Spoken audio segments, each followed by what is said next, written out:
Good evening, Empire Oaks students. Thank you for joining me for Sunday Stories.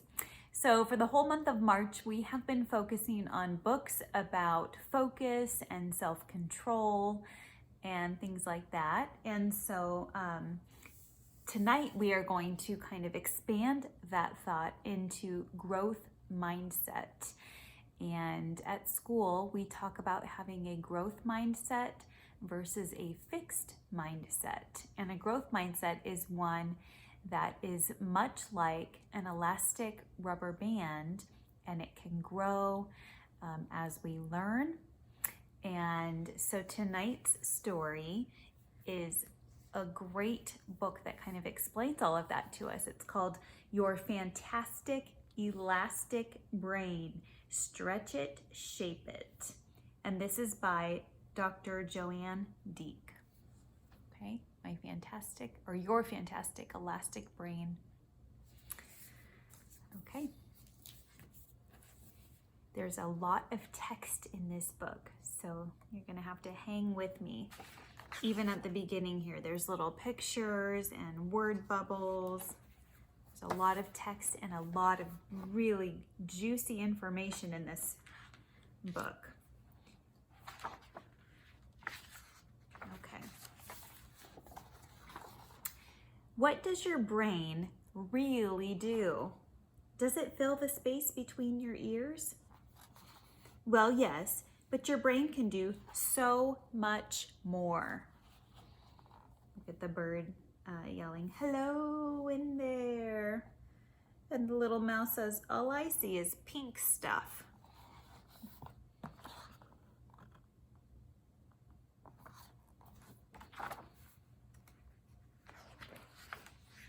Your brain helps you think and remember, and name what you see and what you hear. It lets you move your body and feel both touch and emotions. Your brain does all the things that make you you. Likes red foods, knows global landmarks, favorite word is elbow, good at science, ping pong champ, enjoys reading pirate books. And the owl says, "She's so unique." And the little mouse says, "My favorite word is foot."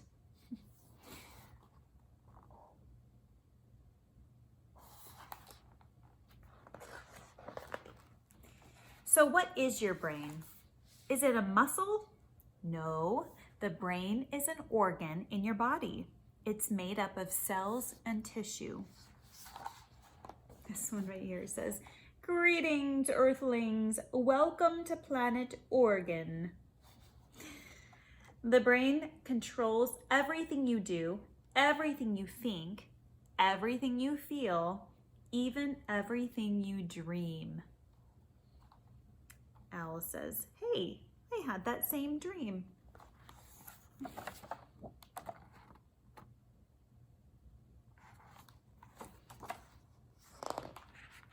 The brain has many parts that do all kinds of different jobs. Here's a diagram that shows a picture of a brain where all of the parts are labeled. There's the cerebrum, the hippocampus, the prefrontal cortex, the amygdala, and the cerebellum. Whoa, that pink stuff is busy. And now this page, so this is like informational text. We're seeing diagrams and pictures and captions, explanations of things. So this one says cerebrum. The cerebrum is the largest part of your brain. It helps you think and speak. The cerebellum is a small part at the back of the brain that helps your muscles to coordinate your movement and balance so that you can walk, ride a bike, or play tag. Did you know that?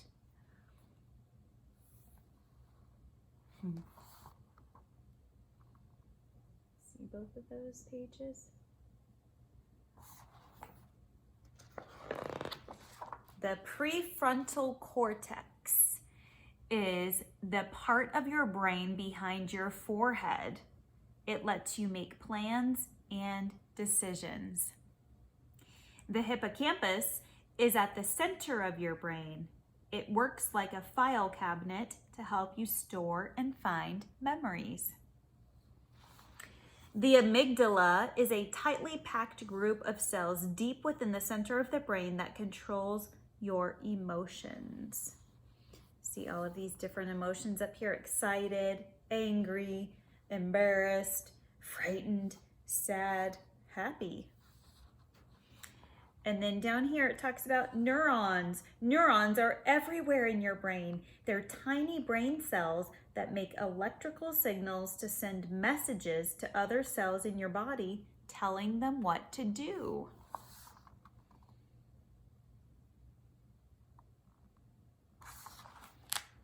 There's a lot to look at and see in this book, so you can always pause this while you're watching this story if you want to look at the pictures a little bit longer.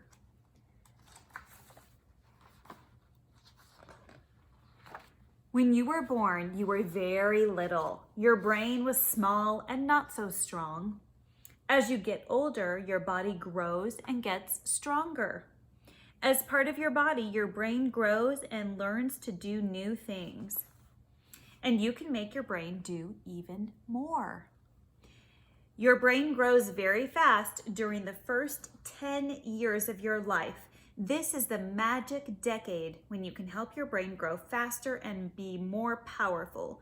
Just like lifting weights helps your muscles get stronger, learning new things strengthens your brain. You can give your brain a good workout by trying to learn many different things. Have you ever thought about that? Trying to learn a lot of different things exercises your brain. Look at this. Like an elastic band that stretch when you pull them.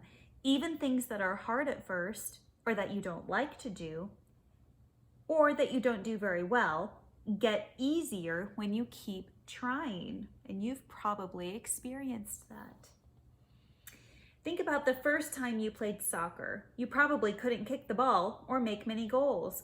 But as you kept going to practices, you learned more about the rules of the game and followed your coach's directions. The muscles in your legs and feet got stronger, your movements were more coordinated, and you could run farther and faster.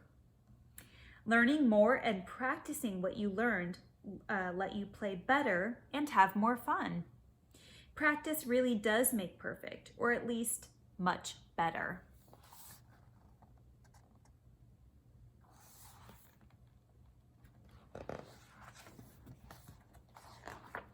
Even when you make a mistake, when you're learning something new, you are still training your brain. You will remember that mistake and try something else until you get it right. Making mistakes is one of the best ways your brain learns and grows. I'm going to repeat that line because I really want you to hear that one, boys and girls. This is an important part of learning.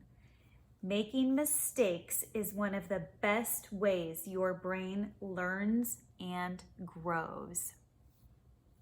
If you aren't willing to risk being wrong, then you won't take the chances that stretch your elastic brain.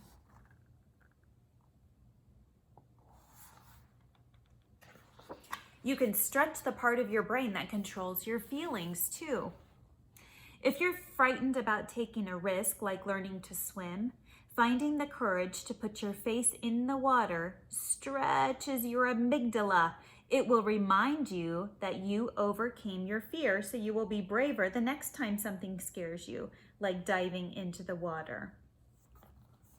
Look at the little mouse and owl. Give him a 10. 10 out of 10 for that dive. Learning something new causes the brain to grow more connections among the neurons. With more connections, the neurons can send and receive more messages. These connections help to stretch a part of your brain and make it more elastic so that it can hold more information and ideas. How does the brain stretch and grow? A word that begins with neuro has something to do with the brain.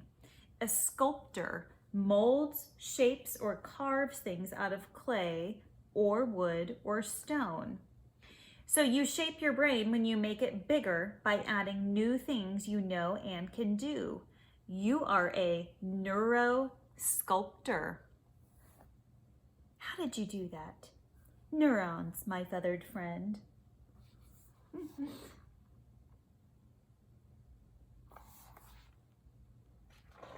When you learn something new, you're building on what you have already learned. And you guys do this in class all the time. I see students making connections.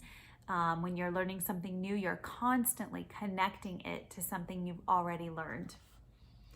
In the same way that muscles in your body work together when you want to lift a heavy object or kick a ball, the different parts of your brain work together when you're learning something new. The amygdala makes you want to learn the piano. The cerebrum helps you decide to practice. The cerebellum calls up the memory of watching and listening when your piano teacher showed you how to play a new piece of music. Then your cerebellum sends messages through neurons to the muscles in your wrists, hands, and fingers so that you can hit the right notes. The next time you play that piece of music, the parts of your brain and body will know how to work together, and you will play the song more easily.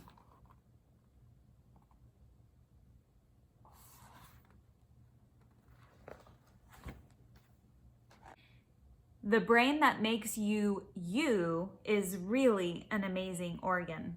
It controls what you think, do, feel, and remember. Your brain is growing very fast during the first 10 years of your life, and now we know that you can help it grow. When you try hard to learn something new, connections can grow from neurons and attach to other neurons. Then your brain can send messages faster, making part of your brain bigger and stronger.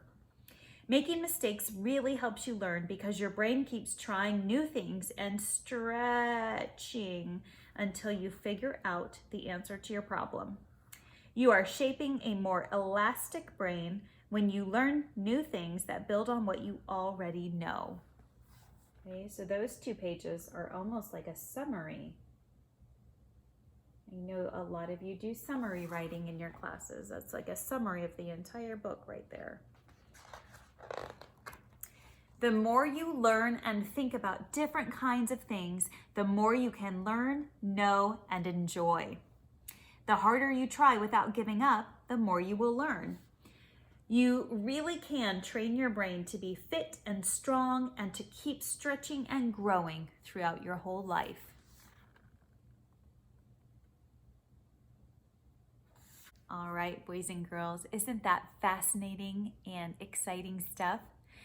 That you have a fantastic, elastic brain, and it is constantly growing and developing as you get smarter, as you make mistakes, you learn and you grow. Very exciting stuff. So I hope you enjoyed tonight's story. It was informational and a little bit funny. Take a look at it again when you have a chance, and you might, a little bit more might soak in because there was a lot going on in the story tonight. So I hope you enjoy it. Oh, okay. Rocky's turning over. I hope you guys liked this story. Have a wonderful evening and sweet dreams.